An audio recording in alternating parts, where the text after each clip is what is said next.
Chapter 4, Applications of the Derivative, starting with section 4.1, Maxima and Minima.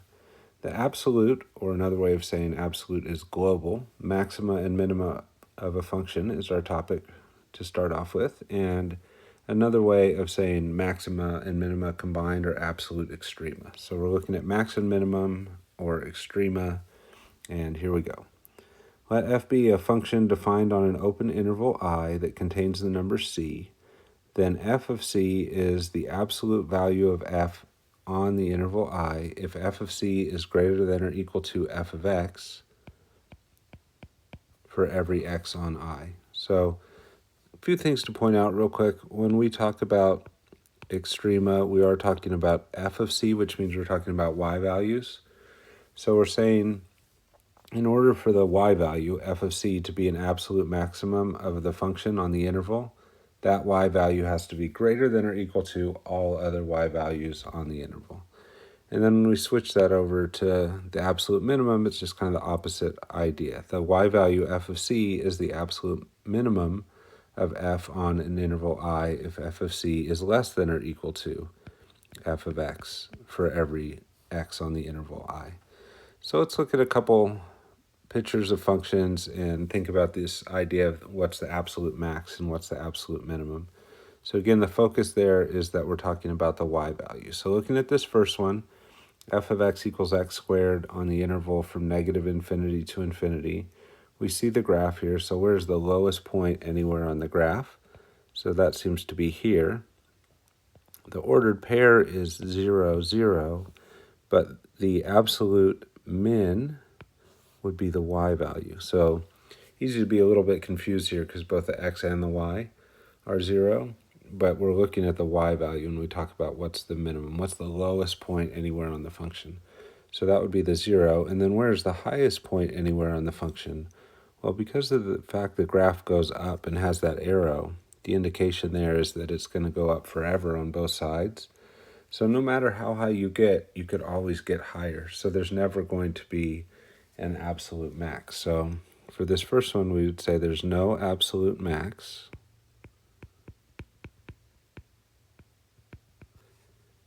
And the absolute minimum is 0.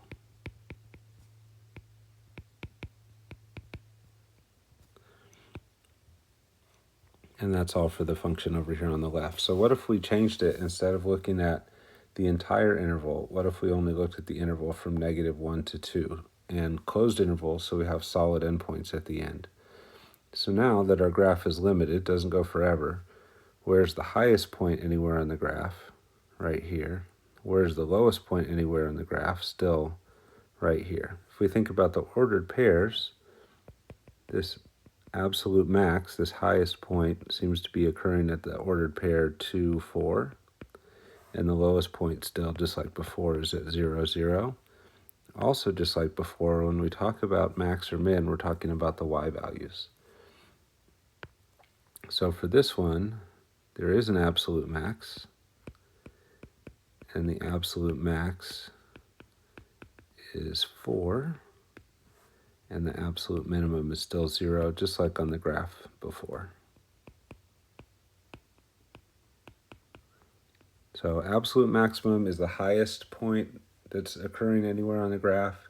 If a graph goes up forever, you're not going to have one. The absolute minimum is the lowest height occurring anywhere on the graph. If the graph happened to go down forever, you wouldn't have an absolute minimum either.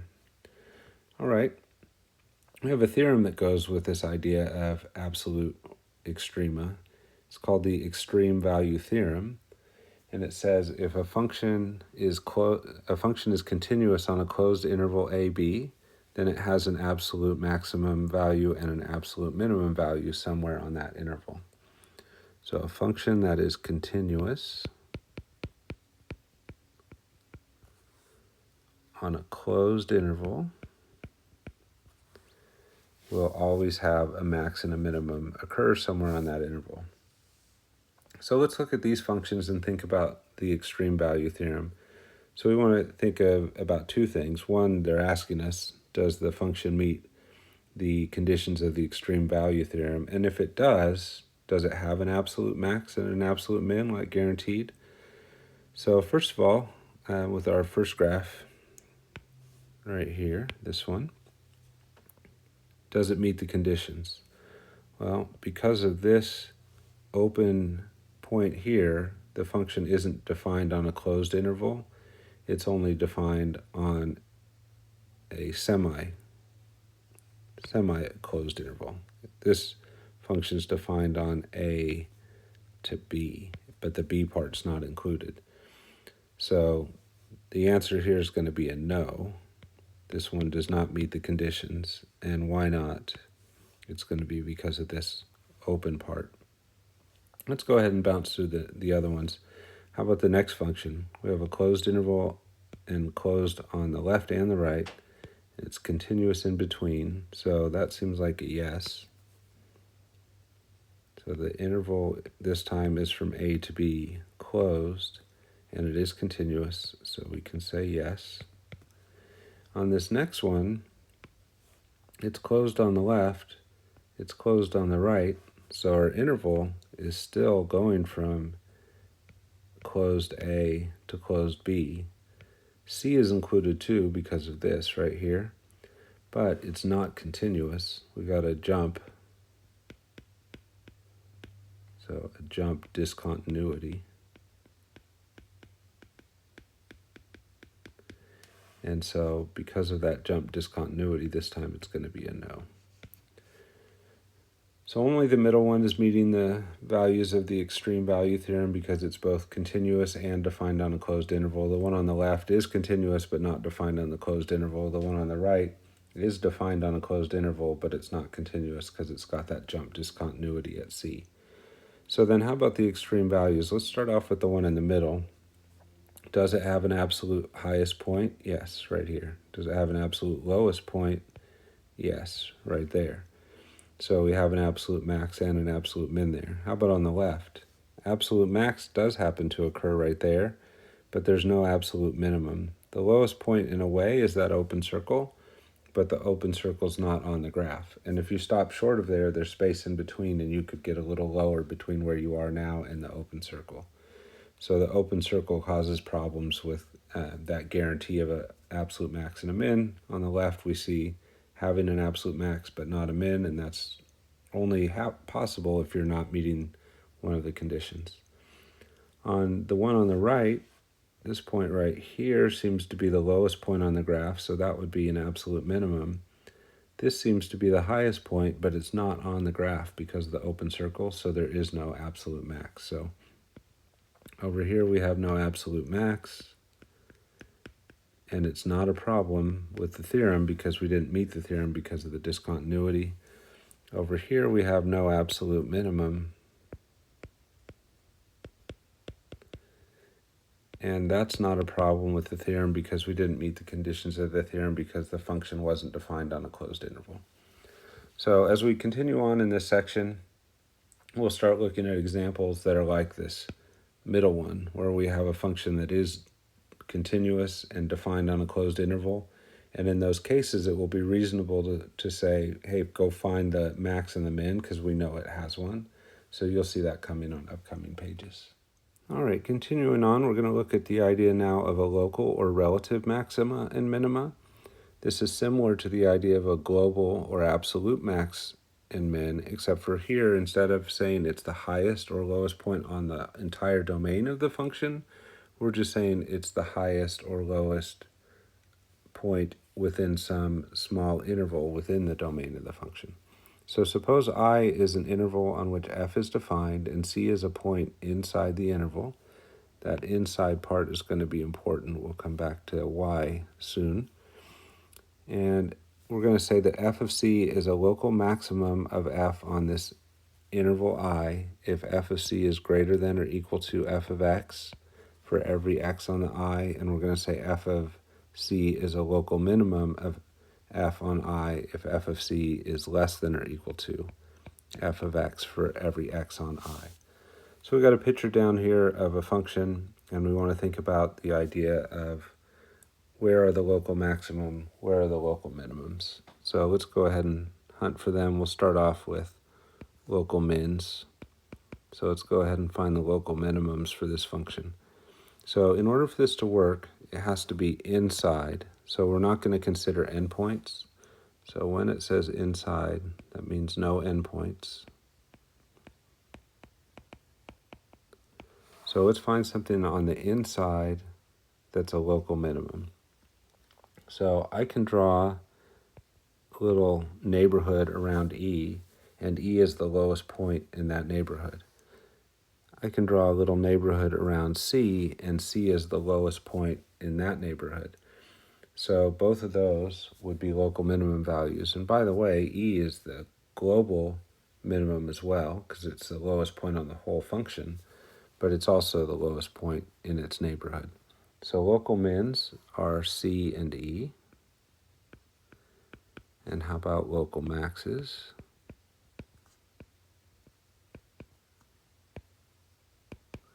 So for local max, we want to do the same idea. Let's go ahead and just switch the color up. So here's the one where I can draw a little neighborhood around B, and that's the highest point in its neighborhood. In this little neighborhood around D, D is the highest point in that neighborhood. So both of those points would be local max values, B and D. And then how about what we were looking at before? How about absolute max, absolute min? Let's do the minimum first. So how about the absolute minimum? Well, the lowest point anywhere on the whole function is down here at E. And how about the absolute max? The absolute max anywhere on the function is occurring up here and actually up here. It looks like it's a tie at B and F. Both are the highest points on the domain of the function. So notice that an endpoint can occur, an absolute max can occur at an endpoint, but a local max cannot, because you need it to be inside of the interval somewhere to be considered a local max or min.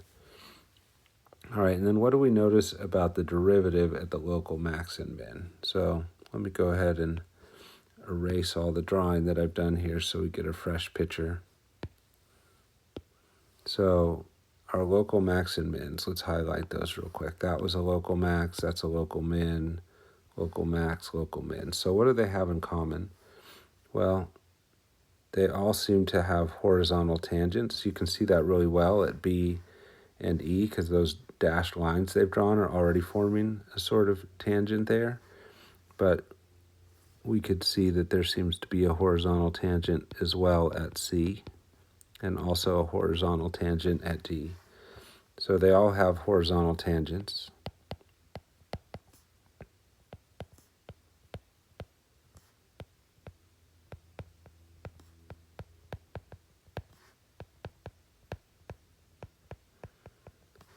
All right, but when does a graph have a horizontal tangent? When the slope of its tangent line is 0. So they're all at spots where f prime of x is equal to 0. So if f has a local maximum or minimum value at C and f prime of C exists, then f prime of C is going to end up being 0. So it turns out that there's only two kinds of ways to get a local max or min. Either you get a horizontal tangent, which means the derivative would be 0, or it can also happen if the derivative is undefined. Think about a function that has a corner to it. That would be a local max. If it had a corner in the other way, that could be a local min. It doesn't have a horizontal tangent there, but the derivative's not defined there either. So if you're hunting for local max and min, you have some critical points you want to look at that are points where you might get a max or a min. So in interior point C of the domain of a function f, at which f prime of C equals 0, or f prime of C does not exist, is called a critical point of the function f. And these represent potential local max and local min values. The reason it's only potential is a graph like y equals x cubed flattens out and has a horizontal tangent, but that point is not a local max or a min. If you were to draw an interval around that point, there are points above this one on the right and below it on the left, so it's neither a max or a min value, even though it has a 0 derivative. So when you find critical numbers, you're not guaranteed that there's a maximum in there, but there's the potential for a maximum in there. All right, let's go ahead and take a quick look at an example where they want us to investigate critical points. So find the critical points of f of x equals x cubed plus x squared minus x. So because critical points revolve around the derivative either being 0 or the derivative not existing, a key step in trying to find critical points is to take the derivative. This one's a polynomial, so we just use the power rule. Derivative is 3x squared plus 2x minus 1. Because it's a polynomial, it's defined everywhere, so we're not going to get any critical points out of this one from the idea of the derivative doesn't exist, but we can look at where does f prime of x equal 0 and try and solve for that, and that would help us find critical points. So where does 3x squared plus 2x minus 1 equal 0? Factoring would help us figure that out. Can't factor the 3 out because not every term has a 3 as a factor. So we'll have to do some trial and error factoring there. 3x and x would give us the 3x squared. To get this negative 1 right here, we have to have a 1 and a 1. So I'll fill those in. And it's got to be a plus and a minus to make it a negative 1. So if you think about outer here, that's 3x, inner is 1x. If I do 3 minus 1, I get positive 2. If I do negative 3 plus 1, I get negative 2. I want the positive 2 in the middle. So I want to make sure the 3 is positive by putting a plus here. So then 3x times plus 1 is positive 3x. And put a minus here, and then it becomes 3x minus 1x, which is 2x. And then setting each factor equal to 0 and solving, we get x equals 1/3 from this piece, and we get x equals negative 1 from that other piece. So those are the critical points.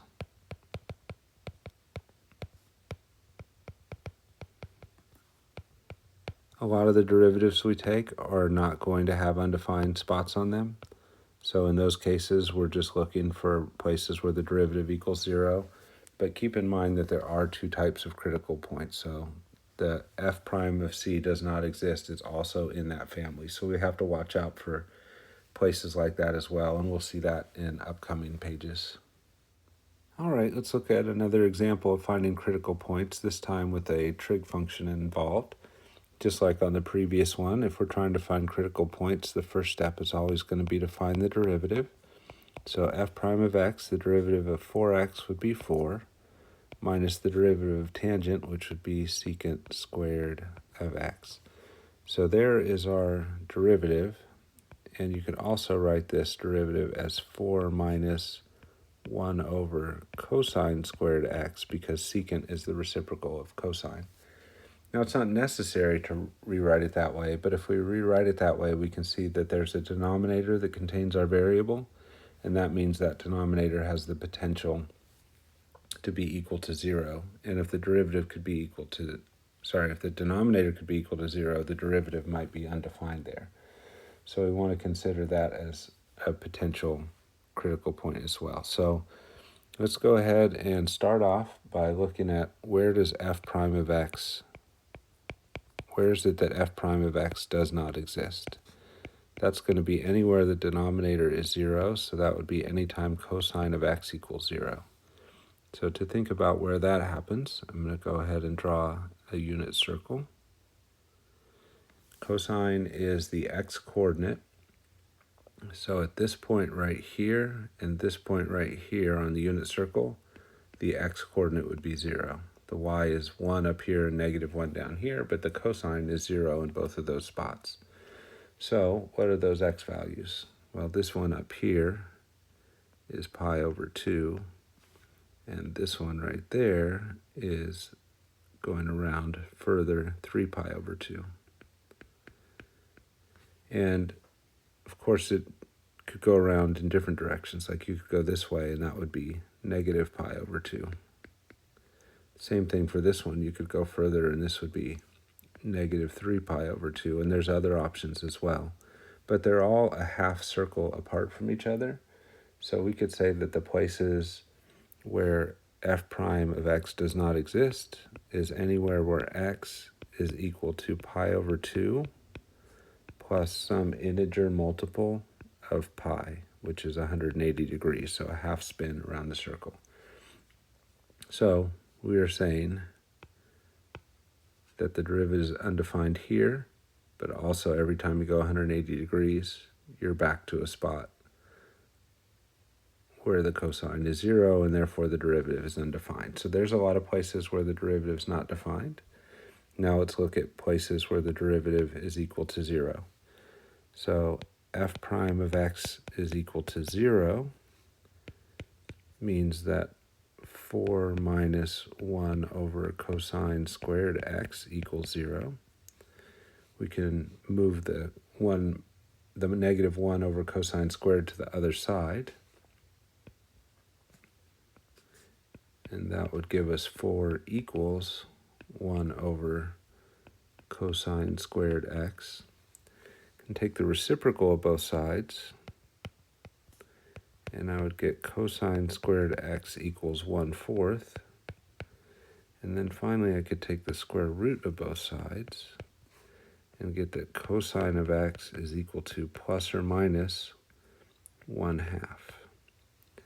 And then we'd start thinking about the unit circle again. So where is it on the unit circle that happens? So we'll start off drawing our unit circle. Get our axes in there. Do a quick circle. And then think about when is cosine going to be equal to plus 1/2. So cosine is the x coordinate, and it goes from 1 to root 3 over 2 to root 2 over 2 to 1/2 to 0. So that spot right there is one of the places where cosine would be equal to 1/2. That one's going to be pi over 3. Same thing is going to happen if we drop down here to the lower spot. That would be negative pi over 3.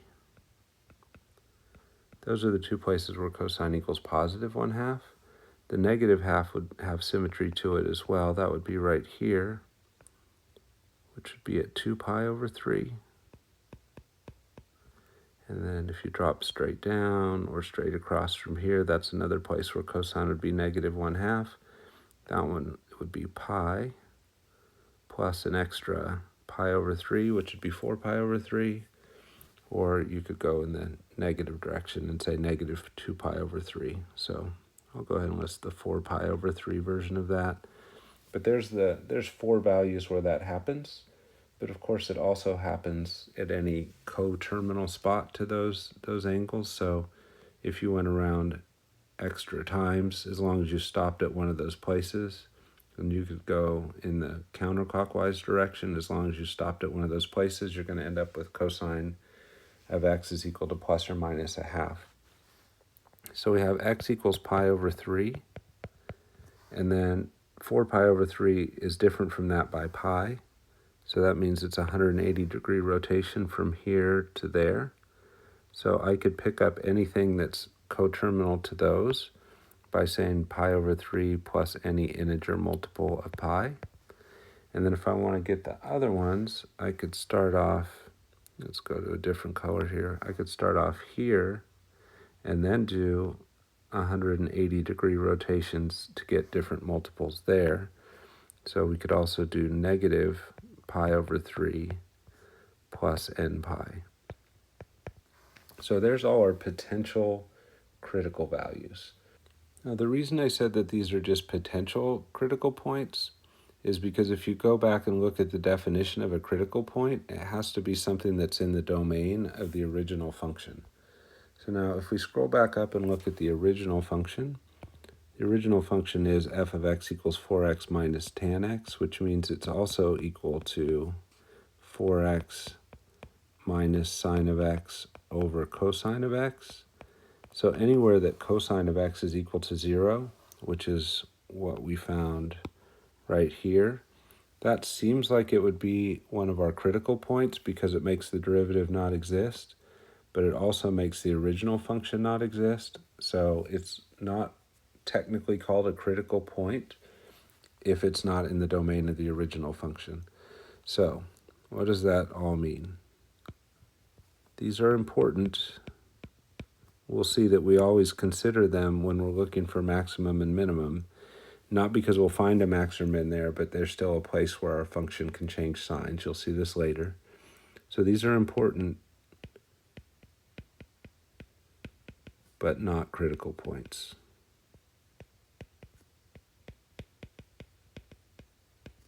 And again, not critical points because in order to be a critical point, you have to be in the domain of the function.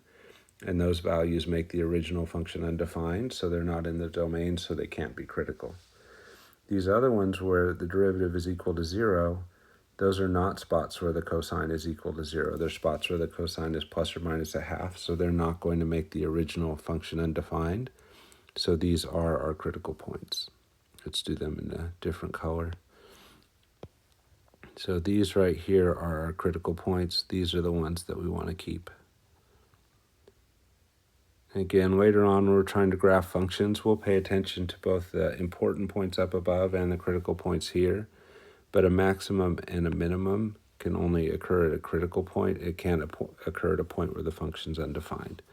So these in orange, these are our critical points.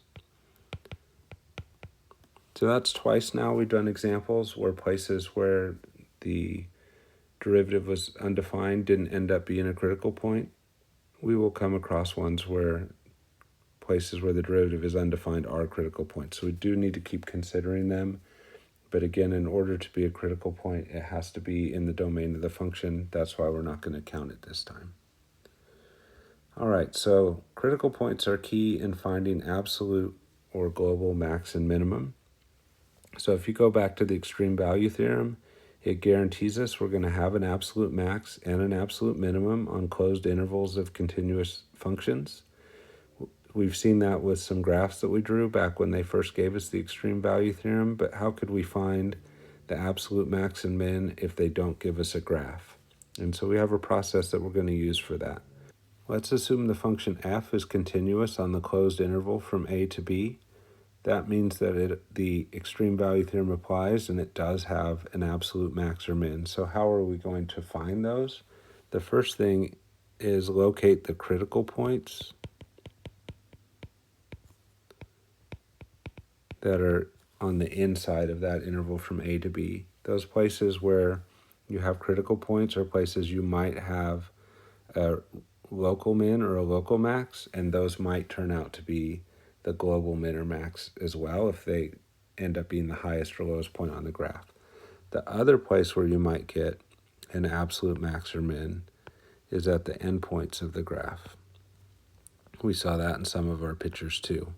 So we want to evaluate the function at each of the critical points, but also at each endpoint. And the global max or min can come from those critical points or from the endpoints, but not from anywhere else.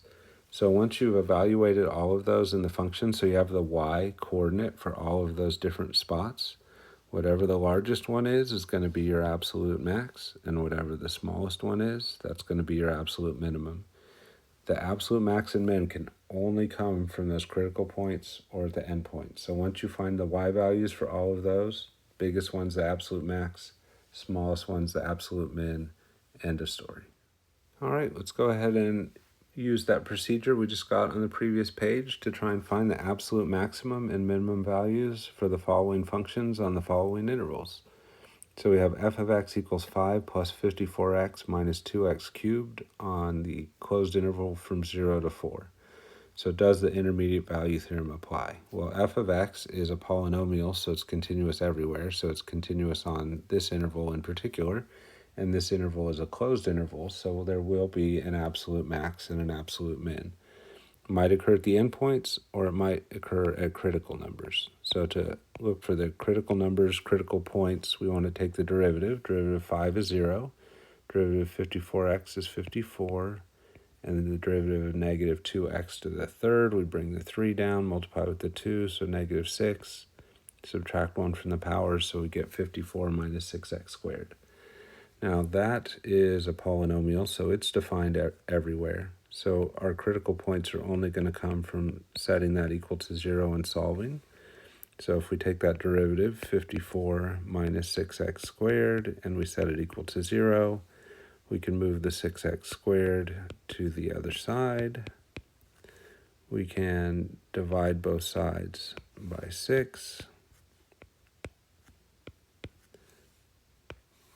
That gives us 9 is equal to x squared. We can then take the square root of both sides. If we do that, we get x is equal to plus or minus 3. So x equals plus or minus 3 are our critical points, so you might get a max or a minimum there, or you might get a maximum minimum at 0, 4. So what we're going to want to do is evaluate f of 0, f of 3, and f of 4. And you might be wondering why negative 3 is not being considered. But negative 3 does not lie in the interval from 0 to 4. So that might end up being a local max or min for this function, but it's not going to be the absolute max or min over this interval because it's not in that interval. So then we just plug all these different things in, see what we get. F of 0, so going back to the original, if you plug zeros into here and here, they'll go away, and you will just get 5. If you plug 3 into the function, we get 5 plus 54 times 3 minus 2 times 3 cubed. And if you work all that out, you get 113. If you put 4 into the function, it'd be 5 plus 54 times 4 minus 2 times 4 cubed. And if you plug that in and work that out, you get 93. So according to that procedure on the previous page, once you've plugged in your endpoints and your critical points that are in the interval, which was just the 3, then whatever the biggest value is, that's your absolute max, and the smallest value is the absolute min. So here's our smallest value, and there's our biggest value. So write it up here, absolute max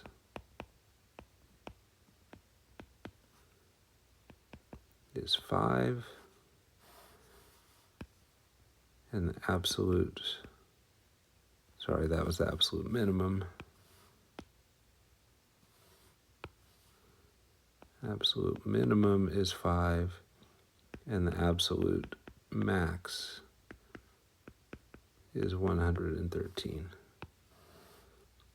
So there's our absolute max, there's our absolute min. What's going on at 93? That's just an endpoint, so it could have been a max or a min. In this case, it didn't turn out to be one. So you're plugging all these things in not because you know they all produce a max or min, but you know the max or min comes from that list somewhere. So once you've plugged them all in, biggest one is the max, smallest one is the min. All right, because this is a new process for us, let's go ahead and head over to the graphing calculator and get some visual confirmation. So we'd hit y equals, we would enter the function. I went ahead and did that already, 5 plus 54x minus 2x raised to the third. And then if we hit graph, we get a graph that's not very useful. I can't see the high and low spots. A lot of it seems to be off the screen. That's because we're in Zoom Standard. If we go back and we choose window, which is above the graph key in orange, so I'll hit second and then the graph key to get window, I can set my x, min, and max to match the interval they want us to work on, which was 0 to 4. And then for the minimum value, we calculated the minimum height anywhere on the function was going to be 5. So if I put 0, that would be below, which means our minimum will show up on our picture. And if I set the y max to be bigger than 113, we'll be able to see the high point. So I'll set the y max to be 120. Now if I hit graph, I think it'll all fit within our screen instead of being off like it was a minute ago. So we see that it is there. And if you look at like where on our visible part of the screen is the lowest point, it seems to be on the far left, which would be at 0. And when you plug in 0, that was our 5, which we said was the minimum. The right-hand endpoint doesn't seem to be either the max or min on our picture. The max seems to be somewhere up here, And this will lock in on it. If you look upper left on my screen here, it says that's happening when x equals 3 and the y value is 113. So at x equals 3, we're getting our absolute max over the interval from 0 to 4, and that absolute max is the height of this point, which is 113. So there's a visual confirmation on the work that we did. All right, so now let's go ahead and look at another one of these.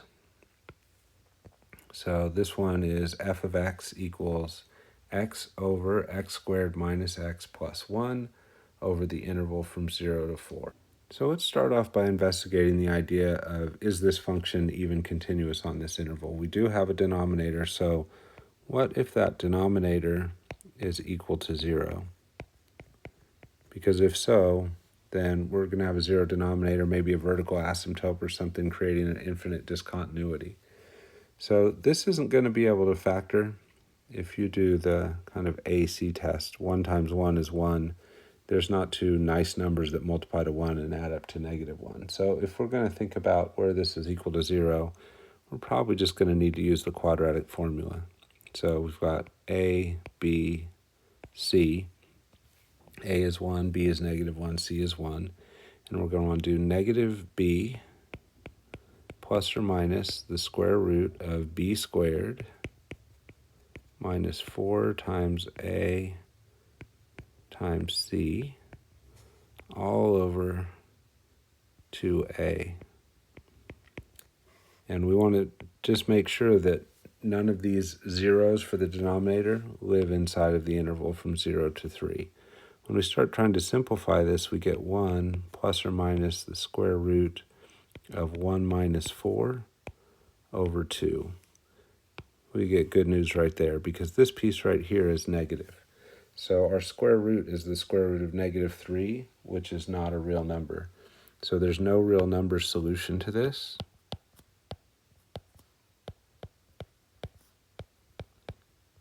So there's no real numbers that make the denominator 0, which implies that f of x is continuous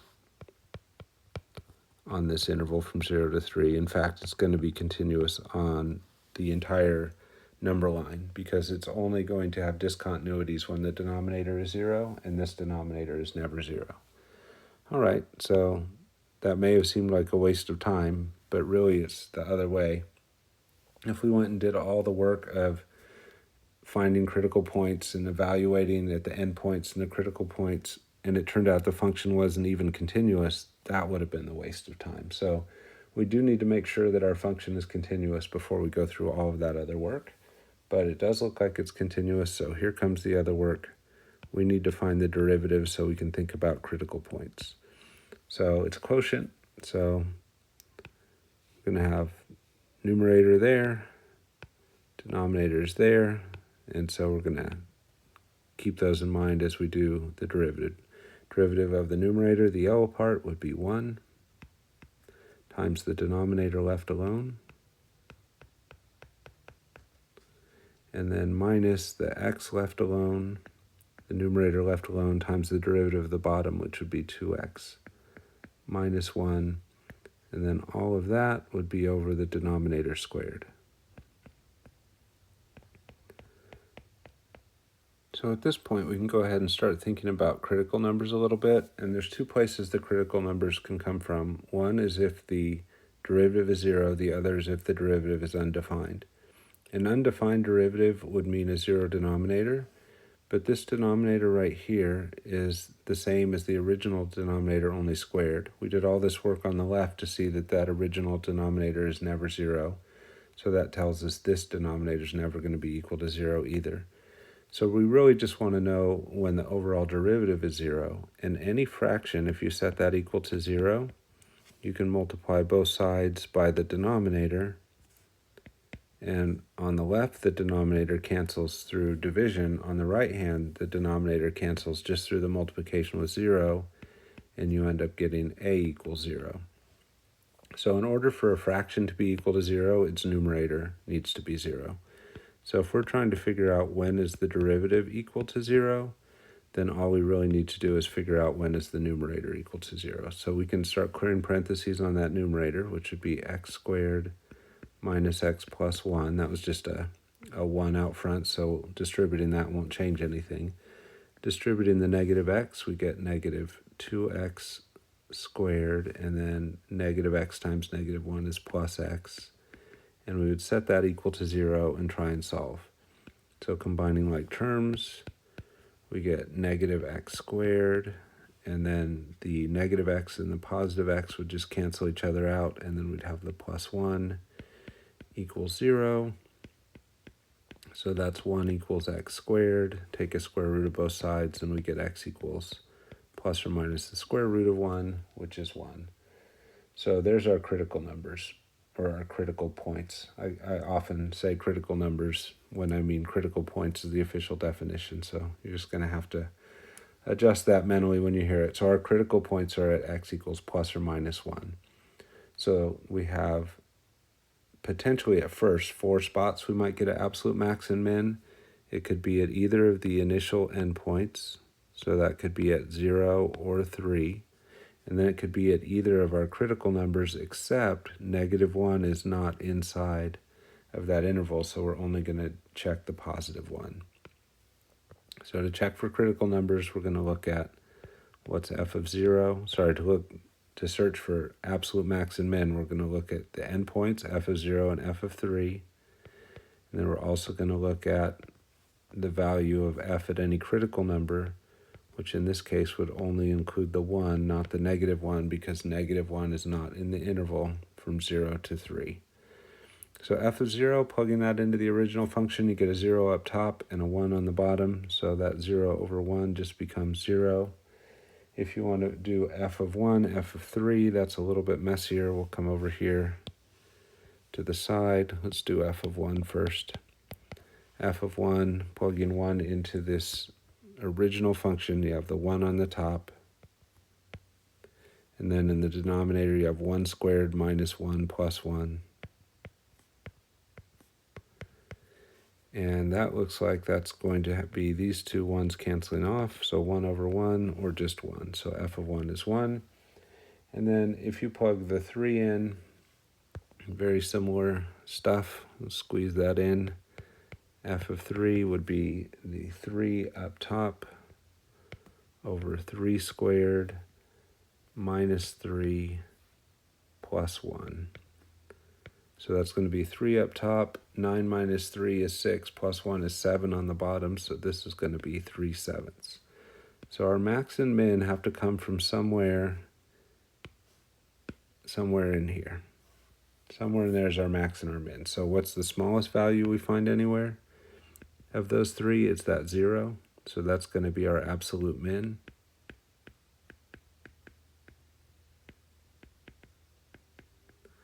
And what's the biggest value we get anywhere? 3/7 is in between 0 and 1, so 1 is the biggest we get anywhere, so that's our absolute max.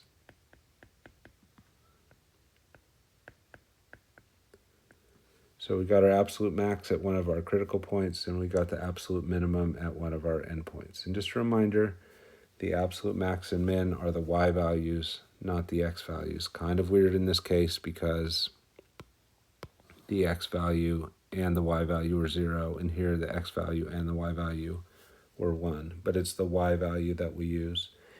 If we were talking about f of 3, and let's say that had been the absolute max, then it would have been 3/7 is the absolute max. It's always the y value that we refer to as the absolute max or min, not the x value.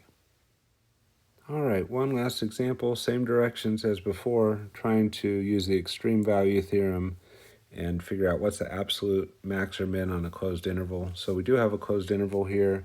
In order for the extreme value theorem to apply, we need to have a continuous function. That is a bit of a concern on this one because cotangent is a fraction. So our function f of x is equal to x plus cotangent. Tangent is sine over cosine, so cotangent is cosine over sine. So this isn't necessarily the nicest way to think of this function all throughout the problem. But in order for this function to be continuous, its denominator can never be 0. And that means we can never have sine of x over 2 equal to 0. So let's think about when does that happen. When is sine of x over 2 equal to 0? If that happens inside of this interval, then we've got a problem with continuity. So when is sine equal to 0? So if we think about that on the unit circle, sine is the y-coordinate, so that's here and here. So that would be at 0 and at pi are the places where sine is equal to 0. So we're going to have a 0 in our denominator if the inside angle, this piece, is equal to either 0 or pi. So if x over 2 equals 0, that would mean x equals 0 when you multiply both sides by 2. The good news about that x equals 0, that is not inside of that interval. And then how about x over 2 equals pi? Multiply both sides by 2, and we get x equals 2 pi.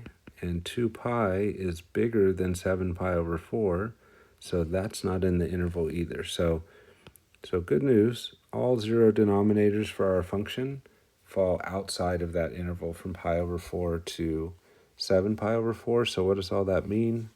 It means that f of x is continuous on the interval from pi over 4 to 7 pi over 4.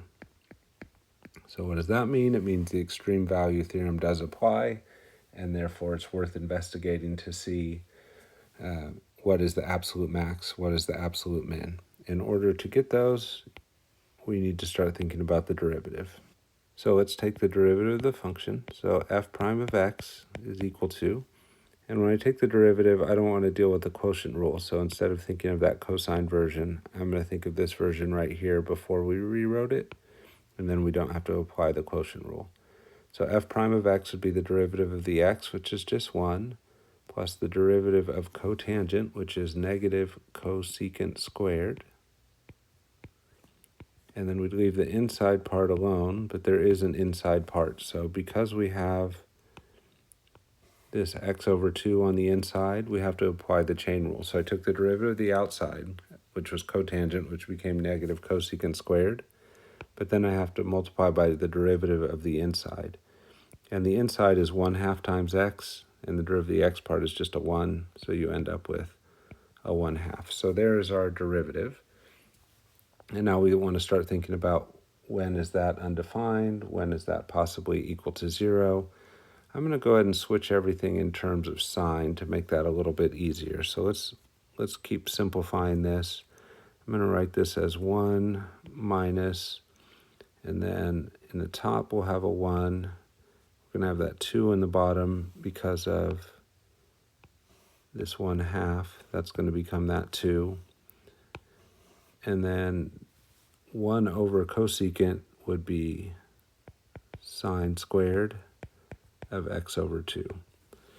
We'd want to think about two things. We'd want to think about when is that undefined, and also when is it equal to 0. The undefined part would be whenever sine of x over 2 is equal to 0. We already investigated all that up above, and we found out that's never happening anywhere in our intervals. So we're going to focus on when does the derivative equal 0. So let's set that f prime of x equal to 0 and start looking for solutions to that. So if we set that equal to 0, I could move the negative of that fraction to the other side, get 1 equals 1 over 2 sine squared of x over 2. Take reciprocals of both sides, and I would have 2 sine of x over 2 is equal to 1. Divide both sides by 2, and we're going to get the 1/2. I accidentally dropped the square here and there, so let's get those back in. And then where are we at? Sine squared of x over 2 is equal to 1/2. So we would take square root of both sides. The square and the square root would cancel, so we'd get sine of x over 2 is equal to plus or minus the square root of 1/2, which when you rationalize that, you get plus or minus root 2 over 2. So now we need to start thinking about when is it that sine of x over 2 is equal to plus or minus root 2 over 2. So where on the unit circle do we get sine is plus or minus root 2 over 2? So it turns out whether it is sine or cosine that we're talking about, you get that root 2 over 2 at these middle angles, at pi over 4 plus 180 degrees, also at 3 pi over 4 plus or minus 180 degrees. And it turns out those are all right angles as well. So it'd be pi over 4 plus pi over 2, or plus another pi over 2, or plus another pi over 2, or plus another pi over 2. So when is sine equal to plus or minus root 2 over 2? Anytime the angle is equal to pi over 4 plus some integer times pi over 2. But in this case, the angle inside isn't x, it's x over 2. So it's anytime x over 2 is equal to this. And we want to know the values of x, not the values of x over 2. So if we multiplied by 2, that would get x by itself, but we'd have to do that in all three spots. These 2's cancel, those 2's cancel, this 2 goes into that 4 2 times. So we end up with x equals, let's see, we've got pi over 2 plus n times pi. That's the infinitely many different places where your derivative would be equal to 0. The critical points for us that we care about are only going to be the ones that fall in the interval. So only the stuff that falls in between pi over 4 and 7 pi over 4. So let's start thinking about which ones of those are going to matter to us. Pi over 2 is in that range. If you add pi to that, pi over 2 plus pi is 3 pi over 2. That's still in that range. If you add pi again, you get 5 pi over 2, which is no longer in our interval. So we end up with 4 different values that we need to plug in. So we've got to figure out the pi over 2, the 3 pi over 2, and then we also have to figure out what is the value of the function at the 2 endpoints. So we're also going to have to plug in the pi over 4 and the 7 pi over 4. So 4 numbers to plug in. We'll do that at the bottom. Let's get to work on that. All right, so we've got 4 different spots that could result in absolute max or mins. We've got the 2 critical points that we just found. So we want to look at what is f of pi over 2 and get a value for that. We want to get f of 3 pi over 2, see what that turns out to be. Then we also need the endpoints. So if we go back up to the original, the endpoints are pi over 4 and 7 pi over 4. So we need to know what is f of pi over 4. And then we also need to know what is f of 7 pi over 4. And the largest of those would be our absolute max, and the smallest would be our absolute min. Now we could figure those out exactly using the unit circle, but they're not going to be nice numbers, and so it'd be kind of hard to tell which was the absolute max and which was the absolute min unless we switched them to decimals. So I'm going to say let's just go ahead and go to decimals right away on these. So what I'm going to do is show you how to calculate this f of pi over 2 value on our calculator, and then I'll just tell you what the other 3 turn out to be, and then we'll use that to decide absolute max and absolute min. So basically we just want to take pi over 2 and plug it into the original function. So plugging it back into this original right here, x plus cotangent of pi over 2 itself over 2. So let's go to the calculator and work on that. So we want x, which is pi over 2. So I'm going to hit second pi using that pi key that is above the division key, divided by 2. So that's for the x part. And now I want to add on to that the cotangent of pi over 2 over 2. We don't have a cotangent button. So to get cotangent, I'm going to do 1 divided by tangent. So if I do 1 over tangent, that's the same as doing cotangent. So then what do I want inside of my cotangent? I want x over 2, where x is pi over 2. So use the pi key divided by 2. And then we want to take that and divide it by 2 as well. So I'm going to put some extra parentheses here. So second pi over 2. And then that itself is going to be divided by 2 because it was supposed to be x over 2. So we have pi over 2 out front. That's our x. We have the 1 over tangent. That is our cotangent. And then for x over 2, we have pi over 2 over 2. And we'll round that to 3 decimal places. So for f of pi over 2, we're getting 2.571. So let's take that back over here.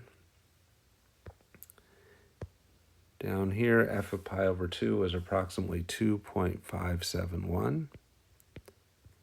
And then if you did the same things for the others, this is what you get. So if you did f of pi over 4, you get 3.1996. If you do f of 3 pi over 2, you get 3.712. And if you do f of 7 pi over 4, you get approximately 3.0836. So what's the largest output we got anywhere? Looks like this is the largest output we got anywhere. What's the smallest anywhere? This one seems like the smallest. So now over here on the side, we can say our absolute min is approximately 2.571. So that was our minimum. And our absolute max is the biggest of the other 3 y values, which was the 3.712.